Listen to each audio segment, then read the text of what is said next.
आप नवरात्रि में व्रत न करें, पूजा न करें तो आपकी बहुत बड़ी कोई हानि नहीं है। पूजा करें तो लाभ है, न करें तो हानि नहीं है। लेकिन श्राद्ध पिता का आ जाए आप न करें तो बड़ी भारी हानि है। देव कार्य से पितृ कार्य को अत्यंत आवश्यक कार्य कहा गया। पितृ कार्य का त्याग नहीं, वो ऐच्छिक नहीं है, वो आवश्यक है।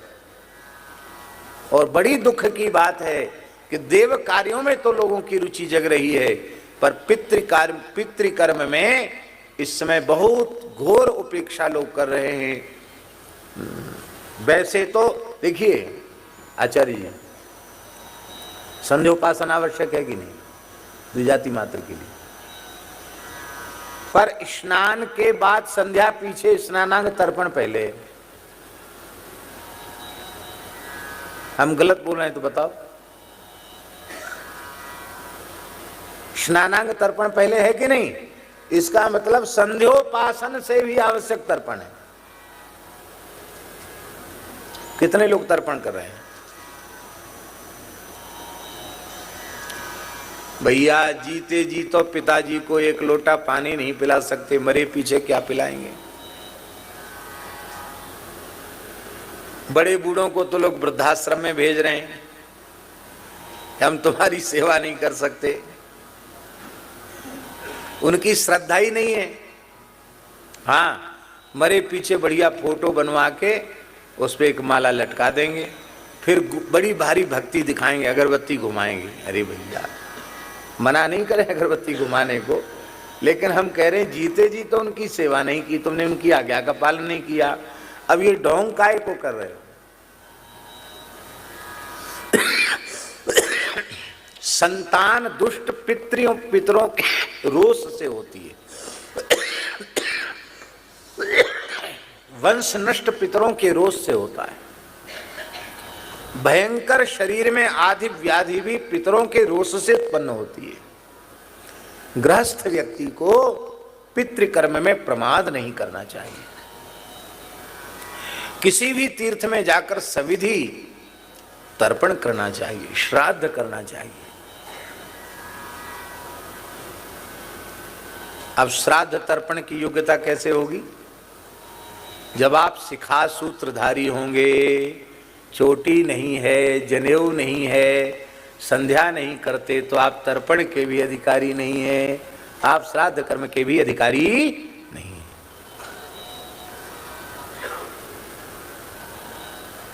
चोटी भी रखना पड़ेगी, जनेऊ भी पहनना पड़ेगा। अरे दुनिया भरे का कपड़ा लादे रहते हो, जनेऊ पहनने में तुमको कौन सा वजन लगता है? भगवान ने बड़ी कृपा की कि ब्राह्मण क्षत्रिय वैश्य कुल में जन्म दिया, जहां जनेऊ पहन सकते थे। और जिस जाति में जन्म लेकर आप यज्ञोपवीत धारण कर सकते थे, यज्ञोपवीत धारण नहीं किया तो फिर उस जाति में फिर जन्म नहीं मिलेगा, फिर तो अंत्यज कुल में ही पैदा होना पड़ेगा। जिस द्विजाति का कुल 7 पीढ़ी तक बिना जनेऊ और बिना चोटी के, बिना संध्या के बीत जाती हैं 7 पीढ़ियां, वह द्विजाति का कुल चांडाल का कुल हो जाता है। ऐसा महाभारत आदि ग्रंथों में लिखा है। अभी 7 पीढ़ियां इस देश में नहीं बीती हैं, आप जनेऊ नहीं पहनते, आपके पिताजी जरूर पहनते होंगे। मान लो आपके पिताजी नहीं पहनते, आपके दादाजी जरूर पहनते होंगे। मान लो आपके दादाजी को भी आपने देखा न पहनते, आपके परदादा अवश्य ही जनेऊ पहनते होंगे, इसमें संदेह नहीं। तो 7 पीढ़ी तो नहीं बीती। इसलिए मेरी प्रार्थना है, आप कथा तो सुनते हो, मानस पाठ करते हो, बहुत अच्छी बात है, पर समय से यज्ञोपवीत कराओ। ये वैश्य कुल के बालक हैं, इनकी आयु इसमें जनेऊ के योग्य है, ये शिखा सूत्र के योग्य है, यही आयु, इससे अधिक आयु नहीं, इतनी आयु जरूरी है।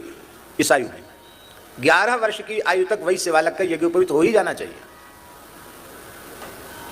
पहन ही नहीं लोग। मनु जी महाराज कह रहे हैं विशिखा व्युपवीतश्च यत् करोति न तत्कृतम्, बिना शिखा सूत्र के आप जो कुछ कर्मकांड करेंगे वो न किए के बराबर है। चाहे तुम भोले बाबा को जल चढ़ाओ, चाहे कहीं दुनिया में चले जाओ, जो कुछ किया वो न किए के बराबर है। चोटी जरूर रखो, यज्ञोपवीत जरूर धारण करो। हाँ, चतुर्थ वर्ण के जो लोग हैं उन्हें जनेऊ नहीं पहनना चाहिए, पर चोटी अवश्य धारण करनी चाहिए, तुलसी अवश्य धारण करना चाहिए। द्विजातियों का वैदिक कर्मकांड करने से जो लाभ उन्हें मिलेगा, वही लाभ चतुर्थ वर्ण के लोगों को केवल तुलसी धारण करने से और सबकी सेवा करने से प्राप्त हो जाएगा। पर उन्हें आग्रह नहीं करना चाहिए कि नहीं हम भी पहनेंगे जनेऊ, क्योंकि शास्त्र में जिसके लिए जो कर्तव्य का निर्देश है वही करना चाहिए, मनमाना नहीं करना चाहिए। जब पूरे कल्याण की गारंटी सबकी है, ब्राह्मण के कल्याण की गारंटी है, चांडाल के भी कल्याण की गारंटी है, यदि वह स्वधर्म का पालन करे तो। जब शास्त्र कल्याण की गारंटी ले रहा है तो आपको हट क्यों है?